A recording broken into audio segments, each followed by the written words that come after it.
তো সকাল সকাল সূর্যোদয় দেখার জন্য সোজা চলে আসলাম সমুদ্র সৈকতে। আর এসে দেখি মানুষগুলো এমনভাবে আছে, সব দেখে যেন মনে হচ্ছে লাল পিঁপড়ের ঝাঁক, তাই না?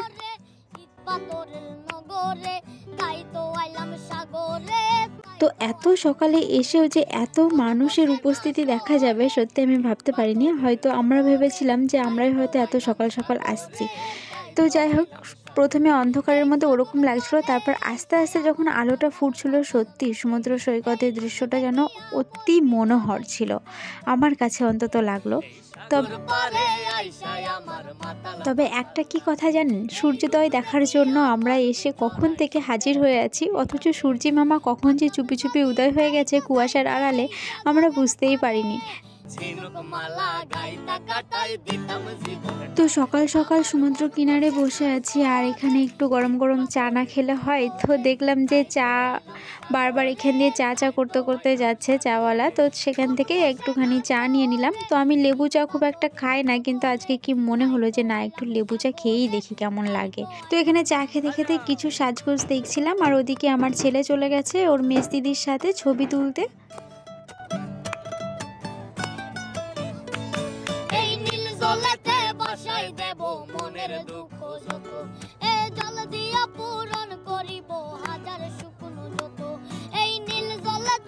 তো সমুদ্র কিনারে অনেক সাজগোজের দোকান বসেছে, সেখান থেকে আর কি কিছু কেনাকাটা করে নিলাম। তো কিছু কানের ক্লিপ, তারপর গার্ডার, ব্রেসলেট, তো অনেক কিছু নিয়েছি। সেগুলো আস্তে আস্তে সেই ভিডিওগুলো আপনারা পেয়ে যাবেন। তো সেগুলো আমি আপনাদের সাথে শেয়ার করব যে কি কি কিনা হয়েছে। তাই তো আইলাম সাগরে, তাই তো আইলাম সাগরে, মন বসে না শহরে, ইট পাথরের নগরে, তাই তো আইলাম সাগরে, তাই তো আইলাম সাগরে, তাই তো আইলাম সাগরে, তাই তো আইলাম সাগরে, তাই তো আইলাম সাগরে, তাই তো আইলাম সাগরে। এখানে দেখতেই পাবেন যে ভোরবেলার দৃশ্য আর এখনকার দৃশ্য। তো ভোরবেলায় যখন অন্ধকার থাকতে থাকতে এসেছিলাম, তখন সমুদ্রের জল কতটা নিচে ছিল, কতটা দূরে ছিল, আর আস্তে আস্তে এতটাই কাছে চলে এসেছে, এখন যেন পাথরে এসে বাড়ি খাচ্ছে। তো দেখতেই পাচ্ছেন, তো বেশ ভালো লাগছে।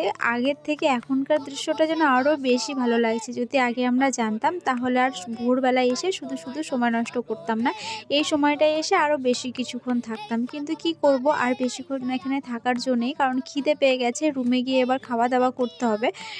তো এই যে পাথরের উপরে এসে যখন জলের বাড়িটা লাগছে না, এইটা দেখতে আরও সুন্দর লাগছে। তো কি আর করা যাবে, এখান থেকে কিছু ছবি টবি তুলে নিলাম। আর আরেকটা জিনিস দেখুন, যে এই ঠান্ডার মধ্যেও অনেকে স্নান করতে নেমে গেছে। তাহলে এবার ভাবেন যে কেমন ঠান্ডা পড়েছে। খুব একটা বেশি ঠান্ডা নেই, যার কারণে সবাই এই জলে নেমে এখনই স্নান করতে নেমে গেছে সমুদ্রের এই স্রোত দেখে। আর কেউ মানে নিজেকে সামলে রাখতে পারেনি।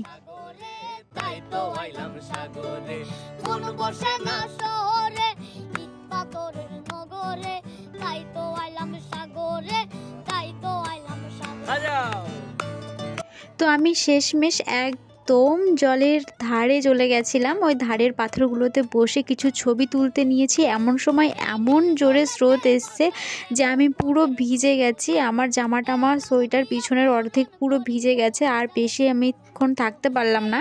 তো এখন রুমে ফিরে যাচ্ছি, তবে মনটা খুশখুশ করছে যে আর একটু যদি থাকতে পারতাম এই সমুদ্র সৈকতে, কিন্তু কি আর করা যাবে।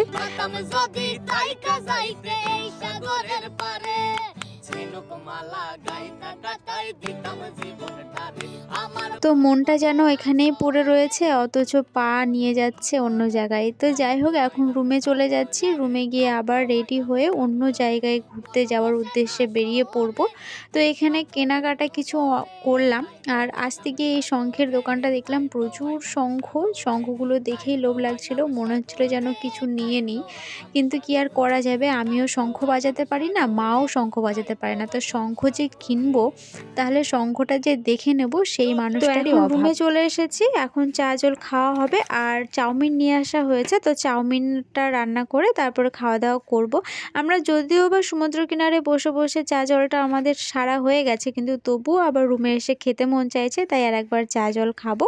আর এই ছাদে বসে রোদ্রের পিঠ দিয়ে খেতে বেশ মজাই লাগে। এই ভিডিওটা এই পর্যন্তই। নেক্সট ভিডিও ঢেউসাগরের ভিডিও আসছে, তো চ্যানেলে নতুন থাকলে প্লিজ চ্যানেলটিকে সাবস্ক্রাইব করে নেবেন আর ভিডিও ভালো লাগলে একটা লাইক করে দেবেন। তো এই ভিডিও থেকে এখানেই বিদায় নিচ্ছি। তো টাটা, সবাই খুব ভালো থাকবেন আর আমার সঙ্গে থাকবেন।